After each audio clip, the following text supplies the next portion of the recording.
Esta história se passa em um futuro distante, quando mutantes e demônios se esgueiravam por um mundo de escuridão. Olá, ritos desse canal, tudo bem com vocês?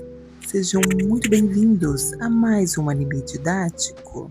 E hoje nós vamos explorar o maravilhoso universo de D, o Caçador de Vampiros. Na verdade, não é o universo todo não, tá, gente?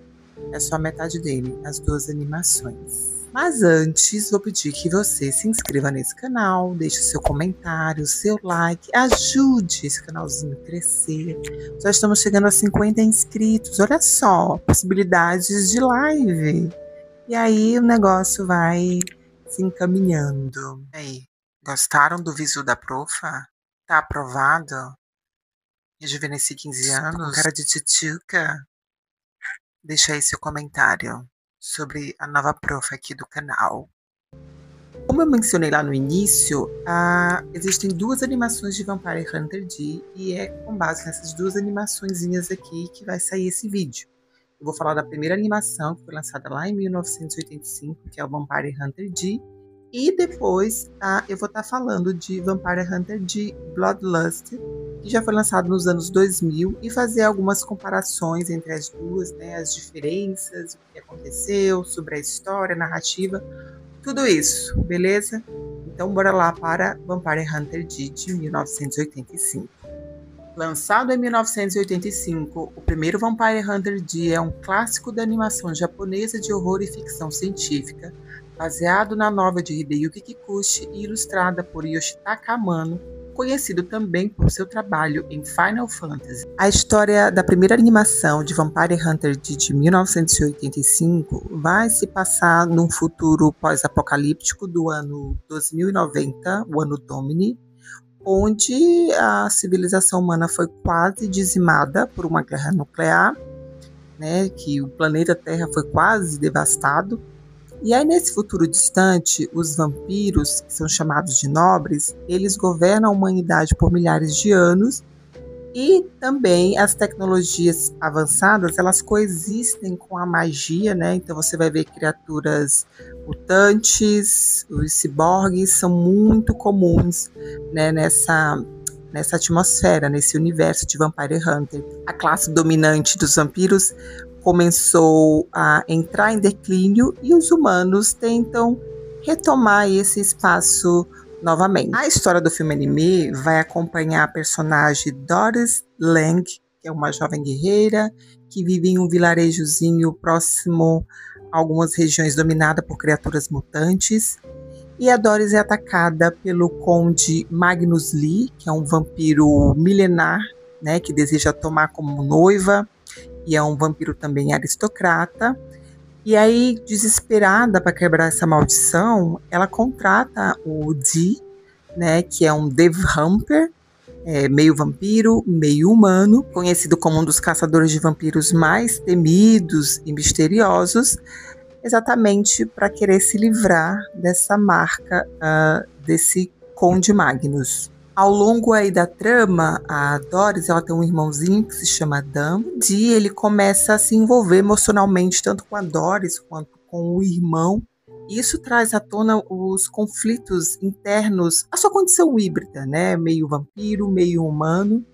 E também tem aquele quesinho de romance entre ele e a Doris. Então tem essa paixãozinha, essa paixonite aí, né? Esse doramê dentro do anime. E além de enfrentar o Conde Lee, o Dee também vai enfrentar os servos monstruosos desse Conde, né, desse vampiro, que é o Ray Ginseng, se não me engano, que ele é um mutante telecinético e tem a filha do Conde Lee, que é a Lármica, e que ela despreza os humanos, ela se recusa a aceitar que o pai dela se case com uma humana, né, que seja apaixonado por uma mortal. E o anime vai trazer, né, esse conflito aí de classes, né, porque vampiros que são nobres, não podem se misturar com humanos, pelo contrário, né, eles desprezam-se os humanos. E aí essa trama também trabalha muito a condição do próprio Dee, né, como eu já pontuei, ele é um híbrido.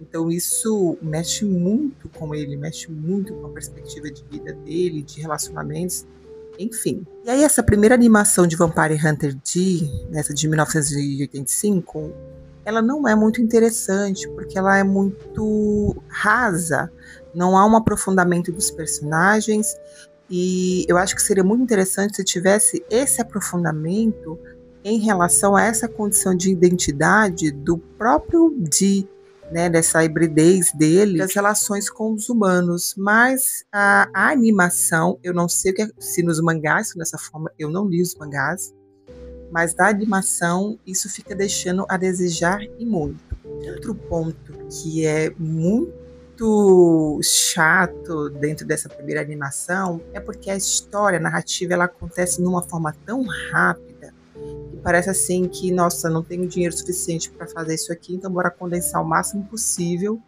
para fechar essa história. E ficou muito ruim, porque não tem, por exemplo, espaço-tempo dentro da animação. Vou dar um exemplo. Tem uma cena em que o Dee é capturado pelo conde no castelo dele e ele vai tipo com as masmorras. E lá nessas masmorras tem as mulheres cobras, que visualmente no início ela tem essa mitologia das sereias, chega com harpas, tocando aquelas músicas, enfim. E aí elas prendem o Dee, viram cobras e prendem o Dee.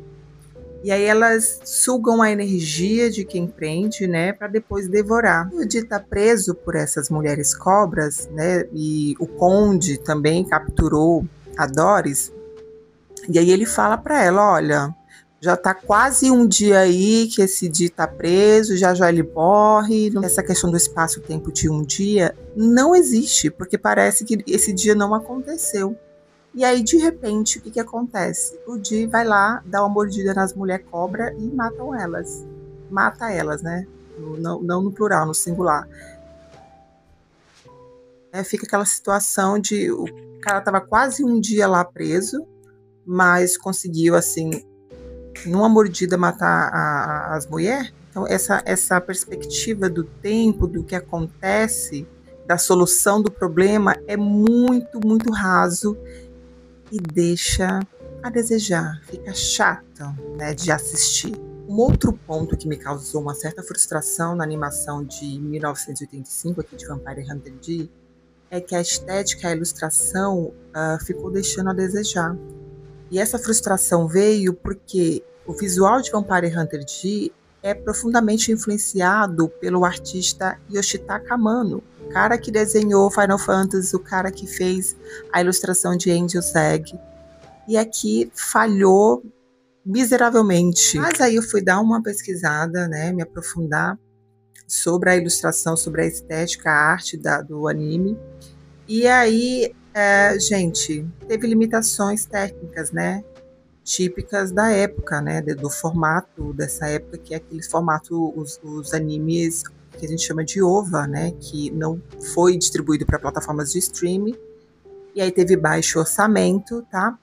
Mas tem algumas cenas que são emblemáticas e compensam um pouco dessa falha na ilustração.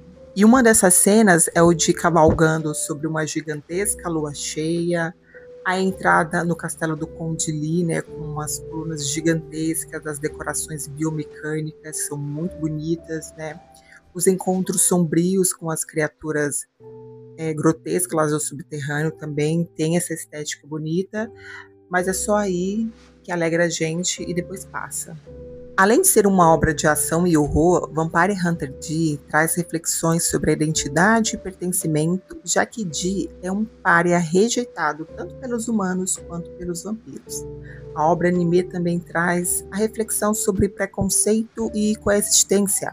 A relação proibida entre vampiros e humanos é explorada como uma metáfora para diferentes classes ou etnias.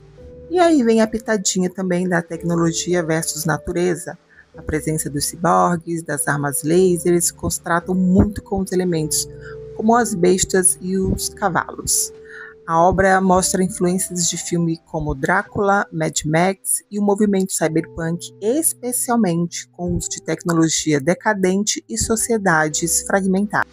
Eu trago algumas curiosidades do anime que chegou aqui no Ocidente, primeiramente lá nos Estados Unidos, e foi muito bem recebido, tá? Extremamente popular no circuito VHS entre os fãs de horror e ficção científica dos anos 80 e 90. Ele teve um apoio do subgênero gótico e sci-fi, né? Ajudou muito a consolidar o interesse em obras que misturam o vampirismo, o futurismo, né, os elementos psíquicos. O ponto é o nome Ji. A gente japonês gosta do Ji, né, porque tem um Conde Ji lá do Pet Shop, e aí tem o Ji aqui, Ji, de pra lá, de pra cá. Mas esse Ji nunca é revelado, é um segredo que aumenta muito mais o seu mito, embora seja sugerido, né, no anime que o seu pai é nada mais, nada menos que o Conde Drácula. O filme também influenciou outras obras, né, com protagonistas muito taciturnos, com essa estética sombria, como Hellboy, Blade, né, e outros animes como Hellsing. Mesmo com as limitações, né, de orçamento, ele foi considerado um anime revolucionário, né, pelas cenas de violência explícita, né, pelos temas adultos, sim, porque o Hideyuki gosta muito de expor a nudez, o sensual, né, dos seus animes, que são inusitados para o público aqui. Aliás, foi inusitado para o público da época. E como o anime foi um sucesso internacional, 15 anos depois, ele vai pavimentar um caminho para uma nova produção, que é o Vampire Hunter de Bloodlust, que eu vou comentar agora para vocês. Lançado em 2000, Vampire Hunter D Bloodlust é baseado na terceira novel da série escrita por Hideyuki Kikuchi, intitulada Demon Death Chase. O filme foi dirigido por Yoshiaki Kawajiri, renomado por obras como Ninja Scroll e Weekend City. A produção foi realizada pelo estúdio Madhouse, um dos mais respeitados no ramo, responsável por animações de alta qualidade como Paprika, Death Note, Hunter vs Hunters e Perfect Blue. Ao contrário do primeiro filme anime, o Bloodlust ele foi adaptado ao mercado internacional. Então, o filme foi inicialmente produzido em inglês e tendo a dublagem alto nível, né, voltada para os públicos ocidentais. A estreia dele ocorreu nos Estados Unidos e só depois foi exibida lá no Japão, que é um fato raro na animação japonesa. E aí nós temos um salto de tempo muito grande para essa segunda produção, né, 15 anos depois, e com a Madhouse, os estúdios mais respeitados do mundo, aliás, do mundo não, do ramo de anime. Então a gente vai ter uma arte totalmente diferente do primeiro anime, mas muito, muito diferente. Os traços são espetaculares e você fica assim deslumbrando. A narrativa do segundo filme vai começar com o sequestro de uma personagem chamada Charlotte Elborn, que é a filha de uma família muito rica, muito poderosa, né, com muitas condições financeiras. E a jovem foi raptada por um vampiro também poderoso e enigmático chamado Meyer Link, que é descendente de nobres antigos. E o pai da Charlotte contrata o Dee para trazer a sua filha de volta, resgatá-la. Só que ao mesmo tempo a família contrata um outro grupo de caçadores, né, o chamado Marx Brothers, que são mercenários habilidosos, compostos por Borgoff Note, Groove, Killer e Leila, tá? A única mulher do grupo que é marcada por uma tragédia pessoal. Aí vai ter spoiler. Se você não assistiu, então se prepara porque vai ter spoiler agora. O Link, que supostamente sequestrou a Charlotte, a gente vai descobrir que não foi um sequestro, mas que os dois estão fugindo por amor, porque eles têm um romance, né? E como nesse universo humanos e vampiros não podem coexistirem juntos, não podem ter esse relacionamento, então eles estão buscando um lugar onde eles possam viver bem, felizes, tranquilos, longe dos preconceitos, da ansiedade aí. E a trama é interessante porque vai tocar no personagem, né, que é o Dee, porque o Dee ele é filho de uma humana com um vampiro que se apaixonaram e tiveram um filho. Então, Apesar do Di ter sido contratado, né, para resgatar a filha, essa vida relacional, né, que há entre o casal vai questionar muito a sua neutralidade, né, diante desse amor impossível entre vampiros e humanos, né, essa solidão que permeia ele e que é bem interessante porque fiquei tentando fazer essas comparações muito com o Alucard, né, de Castlevania. Então não tem como a gente não comparar. Você fica pensando, será que ele se inspirou em Castlevania? Ou será que Castlevania se inspirou em Vampire Hunter D? E que seria mais possível, já que Vampire Hunter D é mais antigo do que Castlevania? Mas há uma diferença, né, entre os dois personagens, porque o Alucard, ele já tem uma convivência com humanos de forma mais amigável. E o Di não, ele ainda carrega dentro de si uma certa mágoa de ser o que ele é, de ser esse híbrido que é rejeitado tanto por vampiros quanto pelos humanos. Então ele também se auto-rejeita. E aí o casal, né, o vampiro e a humana, nessa busca de um lugar para que eles possam viver bem tranquilamente, longe dos preconceitos, eles vão pedir ajuda para uma vampira ancestral, Carmilla, né? E ela tem lá no castelo dela um foguetinho que vai levar eles para um outro planeta onde eles possam viver muito bem, tranquilos. Só que ela tem outros planos. Ela quer a Charlotte para poder sugar toda a alma, energia, vida, sangue, tudo que existe na moça para ela rejuvenescer. E é que o Di, né, aparece para impedir que isso aconteça. E exatamente essa neutralidade que existe entre ele, essa mágoa, né, esse ressentimento de ser um híbrido, de ter nascido de uma humana com um vampiro, receio de que isso aconteça também com o casal, que eles possam gerar um outro híbrido igual a ele, que vai viver nesse mundo de preconceitos, né? Isso mexe muito com ele. Essa é a trama, né, o ponto central da trama que o anime traz. E aqui no Vampire Hunter Bloodlust, a gente vai ter uma narrativa, uma história muito mais concisa, muito mais coerente, diferente da primeira animação, que é uma coisa que parece que é picotada, que ficou faltando dar aprofundamento, ou que esqueceu do espaço-tempo, da narrativa. Aqui em Bloodlust, não, a gente vai ter algo muito, muito bem trabalhado, muito bem contado, e sem contar na ilustração, né? A ilustração desse segundo anime para o primeiro é espetacular, sem comentários. As duas adaptações animadas de Vampire Hunter D representam marcos distintos, porém complementares na história da animação japonesa. O filme de 1985, pioneiro e ousado, apresentou ao mundo um universo híbrido entre o gótico e o futurista, com estética influenciada pelas ilustrações de Yoshitaka Amano e inspirada pelas obras do horror ocidental. Com sua aura sombria e atmosfera decadente, entrou para o imaginário dos fãs como um precursor do anime adulto fora do Japão. 15 anos depois, Vampire Hunter D Bloodlust elevou esse universo a um novo patamar estético e emocional. Sob a direção de Yoshiaki Kawajiri, o filme mesclou a elegância trágica de uma história de amor proibido com batalhas épicas e cenários de beleza devastadora.